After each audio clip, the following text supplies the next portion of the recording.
April 25th, 2021.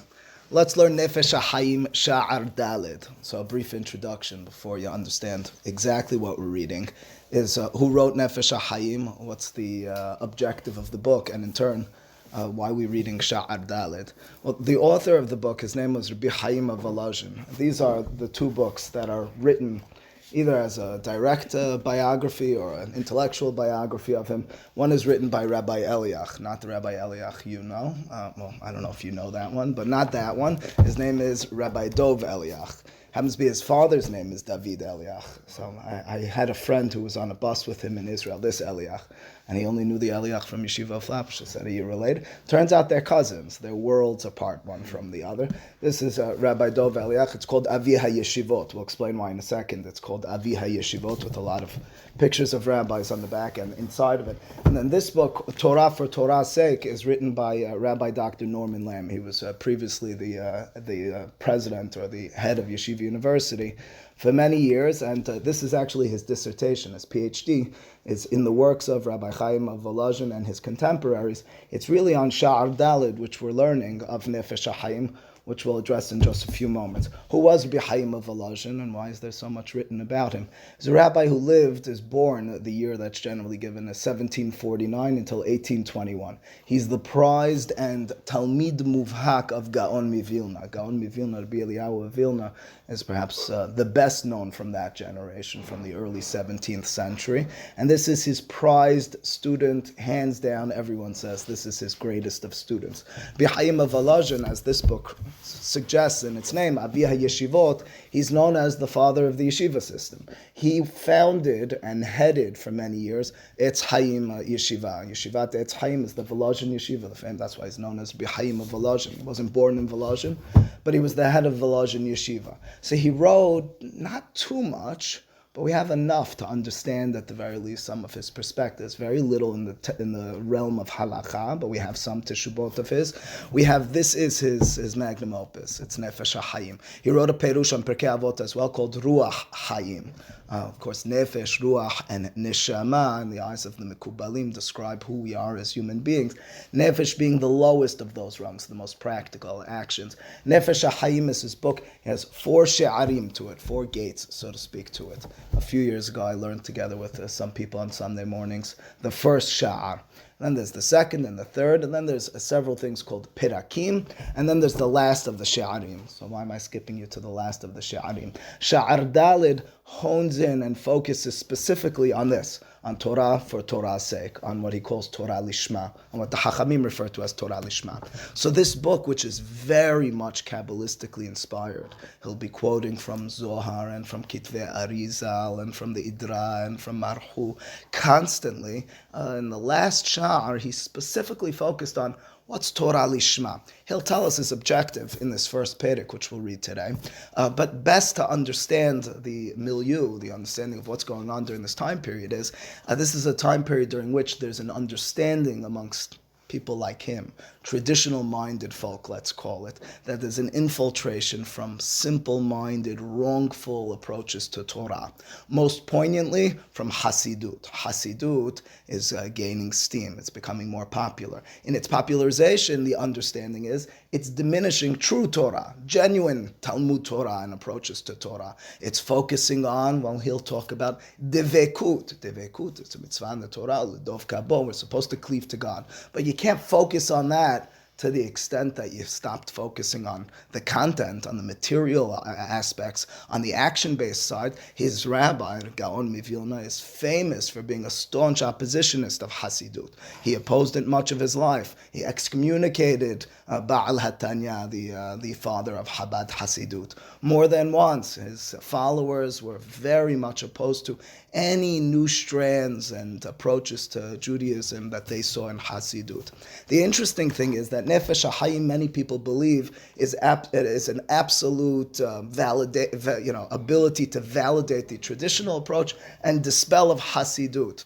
Not so simple, because if you compare his words And his approaches, as Rabbi Lamb kind of points out, to those of someone like the Baal HaTanya, the father of Chabad Hasidut, Rabbi Shneir Zalman of Layedi, you'll notice there's a lot of similarities. Less differences, more similarities. Okay, so it doesn't mean he was per se opposed to Hasidut in all of its facets, but he's nervous about what's going on. All right, that's the introduction. Here we go. So, Perek Aleph here in Sha'ar Dalet, he begins, and this Perek will describe his game plan. That's what he tells us. He's not going to get too much into the content, into the back and forth. He'll give us his game plan. He says, Od zot amarti lavo b'migillat sefer katuv begodel ha'chiyuv shel esek haTorah al kol ish Yisrael yom v'layla.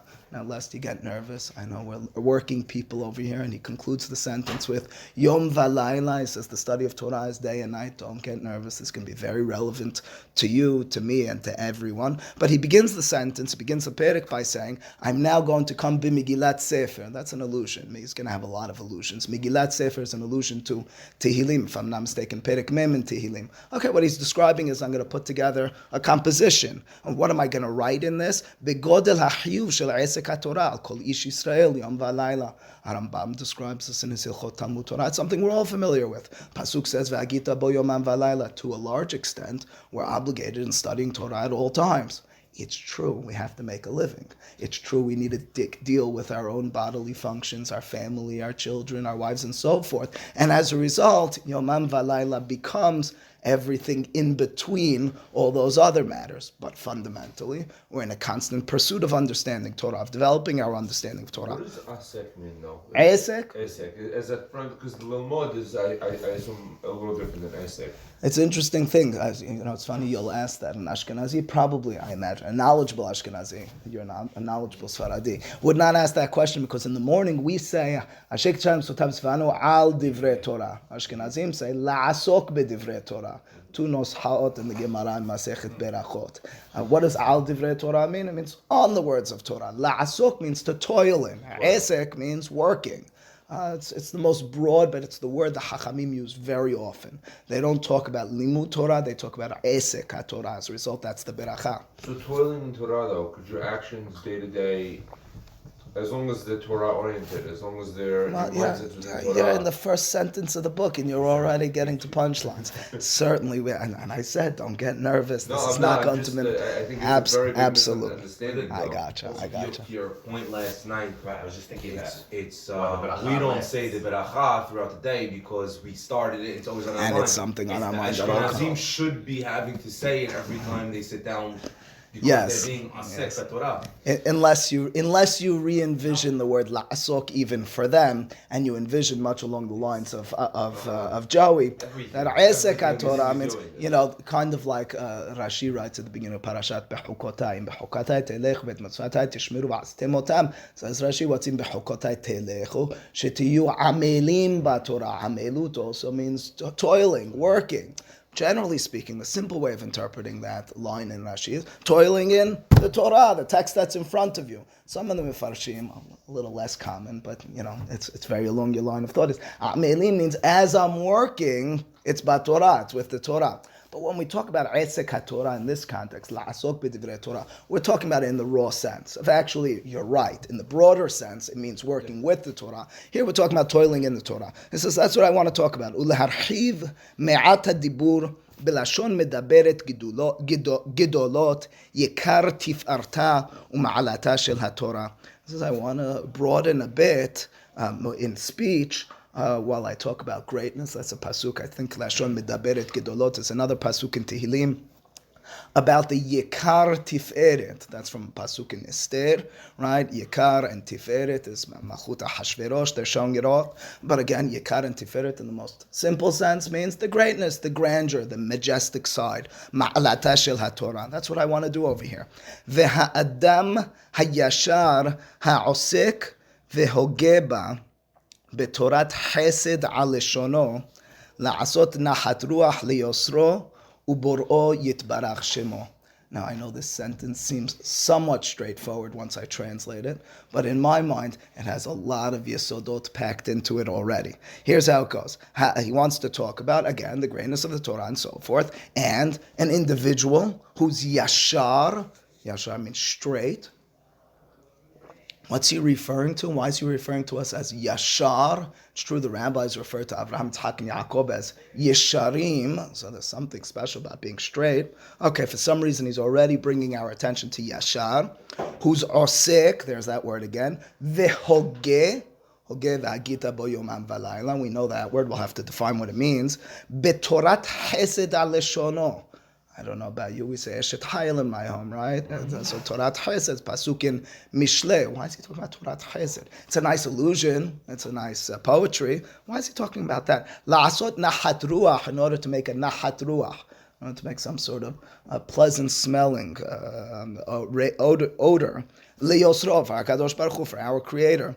Ubor'o, and of course he who crafted us, Yitbarach Shemo. What's he referring to in this line? So I would suggest the following. I'll break it down piece by piece for you.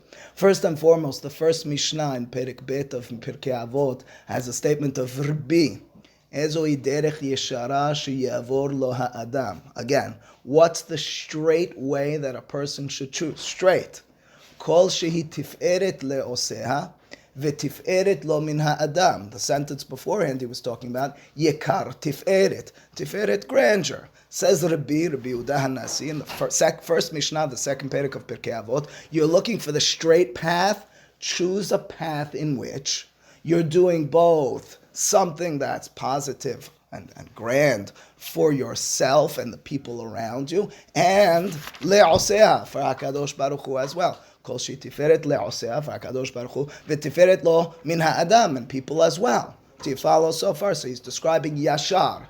Yashar, we know from Pirkei Avot, means something you do which connects you to God and is positive for people around you. Step one. Step two over here is Torat Chesed. This is all my imaginations, but you'll have to stick with me. The Gemara in Masechet Sukkah, Daf Memtet, describes the derasha of what Torat Chesed is. The Gemara says Torat Chesed is a person who's lomed al menat lelamed. It's a person who's going to teach others. That's Torat Chesed. So you follow what he said in this sentence. I'm going to speak to the straight ones who are involved in the Torah in the proper way. They're doing it in a Torat Chesed way. That's Kol Shei Tiferet Le'oseh V'Tiferet Lo Min Ha'adam. You're spreading it to others. That's the Chesed. So that's the Yashar? That's the Yashar. Is learning so that you can teach it. Indeed. It's learning so that you can affect others with it. If it's not a formal teaching, we'll discuss in just a second, it works just as well. It might be through your actions because you studied it, become infectious to people around you. It might be just in terms of the way you speak, people pick, and so on and so forth. It doesn't mean per se you're actually milamid, that you're a teacher. Like the walking, the talk, anything. Fully and completely, but again, because of how it affects those around you. Right? That's Torat Chesed. And that's his description over here. And this is a fundamental in Nefesh HaHayim, in the world of the Mekubalim in general. And that is that Torah is not a personal achievement. Torah is a universal, cosmic achievement. It means that study of Torah, processing Torah, acting Torah, speaking Torah, thinking Torah, and so forth, affects the cosmos. This is something in their eyes, and maybe they should be in our eyes in some way or fashion, which affects existence itself. In fact, Olam Chesed Ibaneh, right? The world is created in some way or fashion through Chesed. The Kabbalists explain that very systematically. It means that HaKadosh Baruch Hu was in no need of a world. He's Kol Yachol, he is Ehad, Yahid, Miyuhad. He has no need for us or for anything that goes on over here. The creation of the world was by definition chesed. It was an act of chesed in the rings of the Mekubalim, the spheres of the Mekubalim. On the right hand side, you have Chokhmah, and immediately beneath it you have chesed, right? Chokhmah is the way we imagine. We talked about this on Shabbat in some context. Chokhmah means the first thought of something. I just had this inspiration to do something. Binah is when I start to break it down. Da'at is when I really give it form. But I just have a thought, something? I need to live somewhere. That's Chokhmah. Binah is, okay, let me start with an architecture. Da'at is an architect. I'm actually going to plan it out. Right? That's Chokhmah. Chokhmah and Chesed are very much the underpinnings, the groundwork, the foundations of existence. In turn, Torah, which must manifest it in itself in a chesed fashion, it must be that Torah affects others. Torah is the underpinnings of existence. It's Zohar which says, Istakel be'oraita ubara alma. Kadosh Baruch Hu kivyachol looked in the Torah in order to create the world. It's all one and the same. The concept being that existence is predicated upon Torah. Torah, in turn, is going to share certain aspects, its essence, with existence. Well, what is existence? Existence is chesed. In turn, true Torah is going to be a chesed as well, which means in turn, and he'll develop this a great amount throughout his book, which means in turn that Torah needs to be seen through that vantage point of, I'm doing something more than just making myself smarter.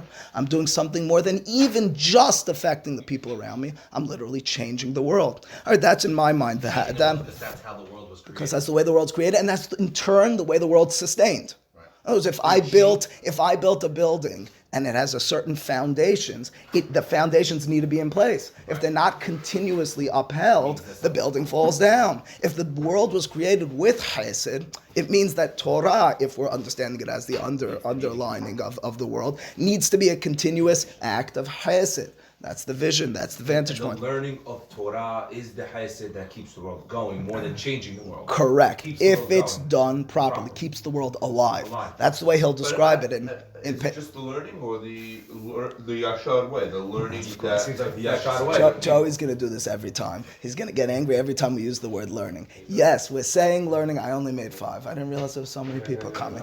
The learning needs to be understood in a broader sense. It's not just as a book's open in front of you, Joey. Absolutely. It's everything that's encapsulated in Al Divrei Torah, Esek Torah, and so forth. Yeah, but that's his description. Again, Ha'adam ha'yashar, and we explained yashar is a derech yeshara shi'avor lo ha'adam ha'osek vehoge ba b'torat chesed ha'leshonot. That's the Gemara in Sukkah daf memtet. La'asot nahat ruach liyosro ubor'o yitbarach shemo. Let's hone in on those words. What's nahat ruach?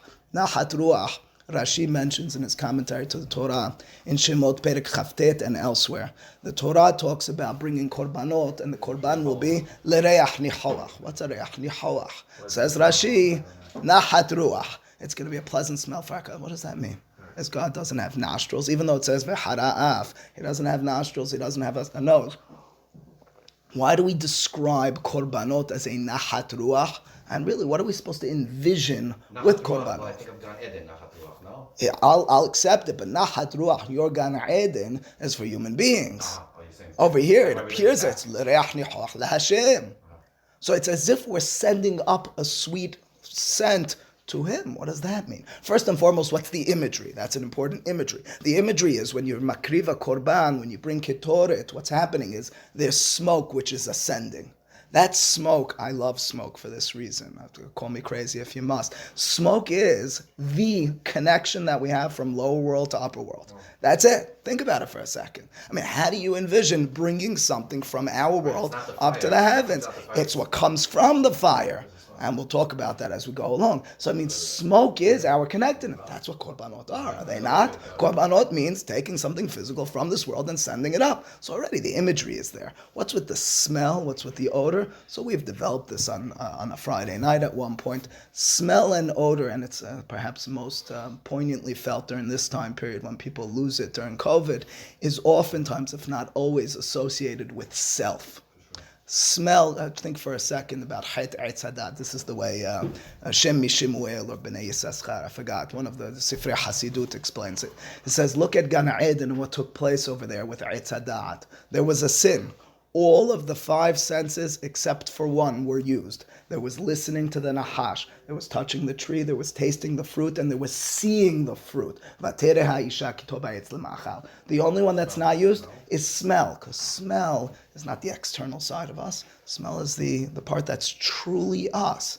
And in turn, as we send up ourselves, so to speak, borrowing from Ramban Nachmani's approach to korbanot, what we're doing is we're sending up ourself. We're connecting to HaKadosh Baruch Hu with ourselves. You're going to describe it as night. It's the greatest description. In fact, Eddie Fowler pointed this out to me. He said, I Googled it. I don't know much about science, unfortunately.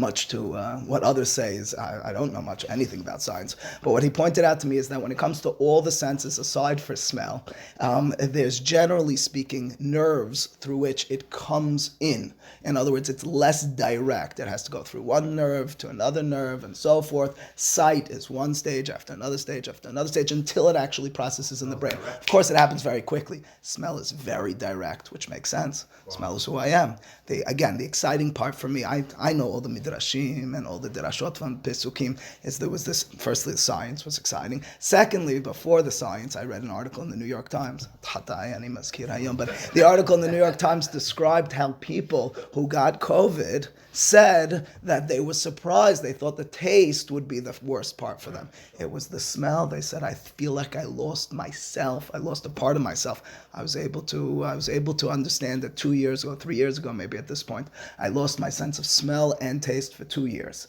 And for 2 years, that's right, I was patient zero. Long before COVID, I was the person who lost. I had it was my first week in Allenhurst, and the rabbi was away, and I had to do the Shabbat, and I was in bed for 4 days beforehand, pushed myself out. I needed a rabbi in the Shabbat. I don't blame it on the shul, but I can tell you, I lost it as a result, and it was very depressing for a long time. But the hardest part for me, and I mean it, was the inability to smell freshly cut grass, to smell next to the ocean, to smell the rain. I love those smells. I appreciate those smells. That's a sense of self. That's what he's describing over here. But again, the imagery is very insignificant for him because Nefesh HaHayim is describing already. He's hinting it already. Torah means I'm upholding existence. I'm causing those connections between heaven and earth. So of course it's going to be a Nahat Ruach that he's referring to. Furthermore, he referred to in the sentence, Ha'adam ha'yashar ha'osek v'hogeba.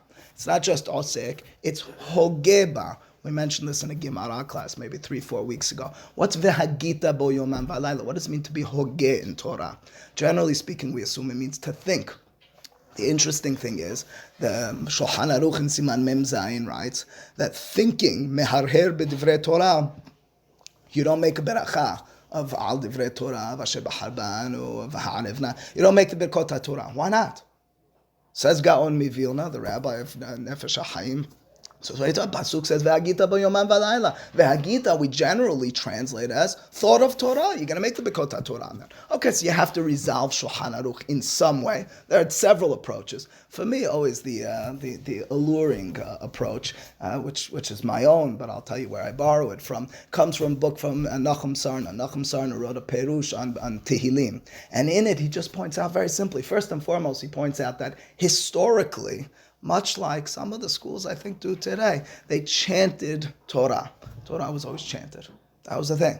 You just chanted in the Ashkenazic world, in the Sephardic, in the Middle Eastern world, they were always chanting Torah. You just said Torah, Zog Torah, you Taich Torah in the Ashkenazic. I don't know what they called it in the Kitab, but in other words, they were always just saying Pesukim. There's something to be said for just saying. First and foremost, it becomes rote. It becomes something that's just a part of me. Furthermore, speech, when we're able to speak Torah, as opposed to just thinking Torah, gives it a certain material side. I mean, we all know this educationally. The more I act, the more senses I involve in the experience, the more I am able to actually receive it.